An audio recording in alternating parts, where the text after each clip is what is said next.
আসসালামু আলাইকুম ভিউয়ার্স, আর একটি নতুন ভিডিওতে আপনাদের স্বাগত। তো আজকে মূলত আপনাদের দেখাচ্ছি যে আমাদের টাইগার মুরগিটাকে মূলত আমি ঘির খাবার দিয়ে থাকি। এখানে মূলত আপনারা দেখতে পাচ্ছেন ধান, ফিট আর গম মিক্স করে দিয়েছি।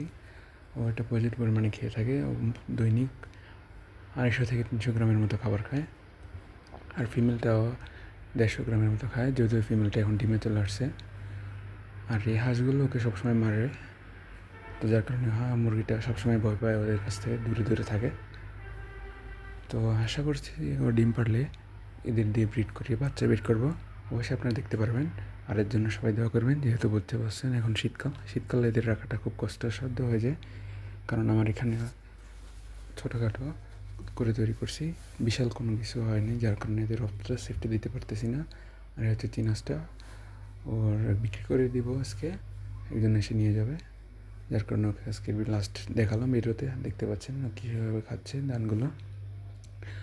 তো এদের মূলত এরা বড়, কিন্তু এদের কালারটা অনেক সুন্দর, দেখতে পাচ্ছেন কতটা চকচক করতেছে। আর মাথার ঝুঁটিটা আর মুখের নিচে গলাতে যেগুলো থাকে এগুলো দেখতে অনেক সুন্দর লাগে মাশাআল্লাহ।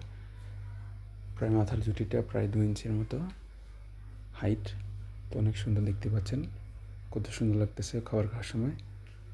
তো মূলত আমি খাবার দেওয়ার সময় সবসময় আমার কাছে চলে আসে, যার কারণে ওকে খাবার খাওয়াতে অনেক ভালো লাগে। কিন্তু এখানে ভিডিও করার কারণে আমি দেখাতে পারতেছি না হবে। আর আমার এই কবুতরগুলো, আরও কিছু কবুতর কালেক্ট করব। তো এই দেখতে পাচ্ছেন এখানে যে সিরাজি পায়রিটা আছে, ওটা আর ওর মিলটা এখন নাই। এটা হচ্ছে এটা হচ্ছে আমার ফেভারিট মিল আর কি। তো এই মাদিটা আর ওর মিলটা বিক্রি করে দিব, ওটা কালকে বিক্রি করে দিব। যার কারণে আজকে ওর লাস্ট ভিডিও।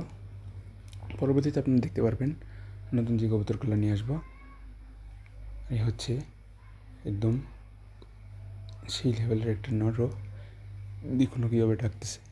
তো এই ডাকের কারণে আর ওর ফ্লাইং টাইমের কারণে ও প্রায় দৈনিক 2 থেকে 2.5 ঘন্টা ওঠে, কিন্তু আমার এখানে ওকে এনে ছাড়ি নেই। কারণ হচ্ছে অ্যাডাল্ট মূলত ও 5-6 কিলো অনায়াসেই ঘুরে চলে যেতে পারবে। তো ওকে আবার আনতে গেলে না পেতে পারি, অন্য কারোর কাছে চলে যেতে পারে।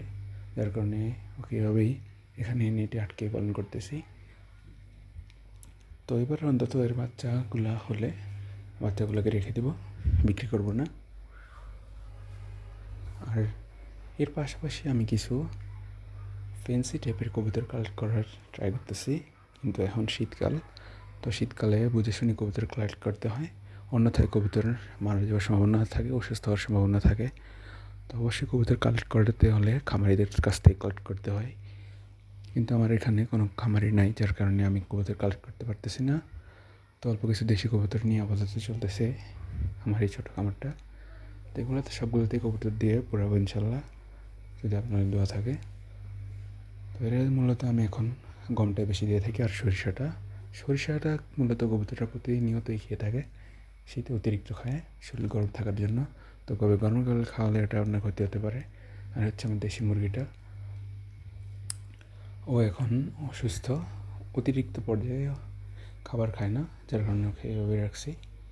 রোদে রাখছিলাম, রোদটা এখন চলে গেছে। আমি মূলত এখন ভিডিওটা করতেছি বিকালে, যার কারণে অতটা ভালো করে বোঝা যাচ্ছে না। তো সাথে একটা ছিল, ওটা চলে গেছে। আর হচ্ছে যে টাইগার মেলটা ছিল, ওটাকে আমি রোদে ছেড়ে দিয়েছি।